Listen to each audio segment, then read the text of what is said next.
शांत प्रशांत महासागर के बीच एक छोटा सा द्वीप।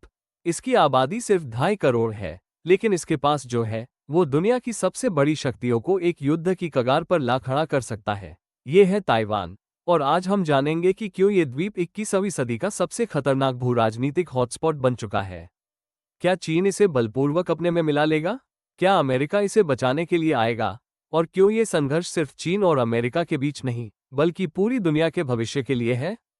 ताइवान की कहानी समझने के लिए हमें 1949 में जाना होगा।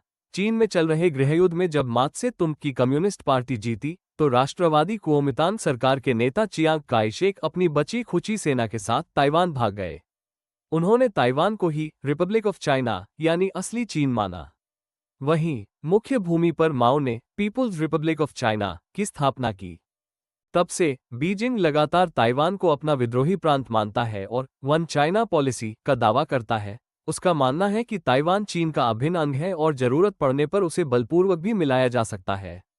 पिछले कुछ सालों में चीन ने ताइवान पर दबाव बढ़ाने के लिए सैन्य ताकत का खुला प्रदर्शन किया है। चीनी लड़ाकू विमान और नौसेना के जहाज अक्सर ताइवान के वायु रक्षा क्षेत्र में घुसपैठ करते हैं। ताइवान की सबसे बड़ी ताकत उसकी सेना नहीं, बल्कि उसकी अर्थव्यवस्था का एक छोटा सा लेकिन बेहद महत्वपूर्ण हिस्सा है, सेमीकंडक्टर उद्योग। दुनिया की सबसे उन्नत चिप्स का 90% से अधिक हिस्सा ताइवान की कंपनी TSMC बनाती है। आपके स्मार्टफोन से लेकर आपकी कार और फाइटर जेट तक हर आधुनिक उपकरण इन चिप्स पर निर्भर है। अगर चीन ताइवान पर कब्जा करता है, तो वह न केवल एक रणनीतिक द्वीप पर कब्जा करेगा, बल्कि दुनिया की पूरी तकनीकी सप्लाई चेन को अपनी मुट्ठी में कर लेगा।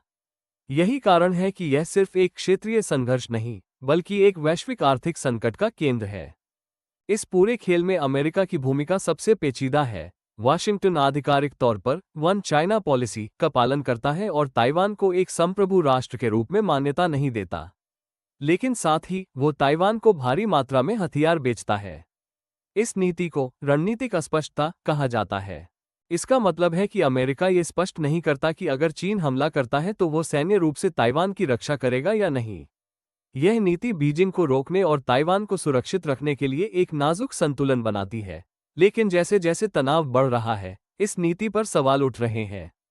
चीन जानता है कि अगर वो हमला करता है तो उसे अमेरिकी नौसेना का सामना करना पड़ सकता है। वहीं अमेरिका को डर है कि अगर वो स्पष्ट रूप से ताइवान की रक्षा का वादा करता है, तो चीन उकसावे में आकर तुरंत हमला कर सकता है।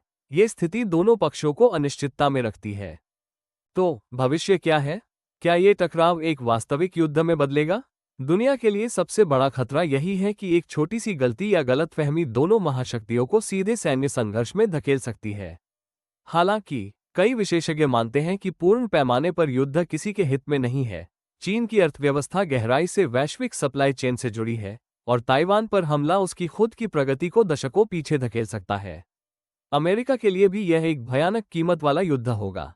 इसलिए कूटनीतिक बातचीत और आर्थिक दबाव ही इस समस्या का एकमात्र समाधान है। लेकिन जब तक ताइवान का भविष्य अधर में है, तब तक ये द्वीप भू राजनीति का एक सुलगता हुआ टाइम बम बना रहेगा। इस विषय पर आपके विचार क्या हैं? क्या आपको लगता है कि चीन ताइवान पर हमला करेगा? अपनी राय नीचे कमेंट में जरूर बताएं। इस वीडियो को लाइक और शेयर करें और ऐसे ही और गहन विश्लेषण के लिए डिप्लोमेटिक फ्रंटलाइन को सब्सक्राइब करना न भूलें। धन्यवाद।